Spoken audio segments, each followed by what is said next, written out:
రాష్ట్రంలో భారీ వర్షాలు కురుస్తున్న నేపథ్యంలో ప్రకాశం బ్యారేజ్ కి అధికారులు వరద హెచ్చరికలను జారీ చేశారు. ఈ క్రమంలో నదీ పరివాహక ప్రాంత ప్రజలు అప్రమత్తంగా ఉండాలని సూచించారు.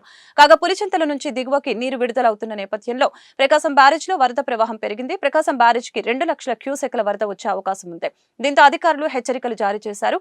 ఇదే సమయంలో కృష్ణా, ఎన్టీఆర్ జిల్లాల కలెక్టర్ని ఇరిగేషన్ శాఖ అధికారులు అప్రమత్తం చేశారు. మరొకవైపు నదీ పరివాహక ప్రాంత ప్రజలు అప్రమత్తంగా ఉండాలని అధికారులు సూచించారు.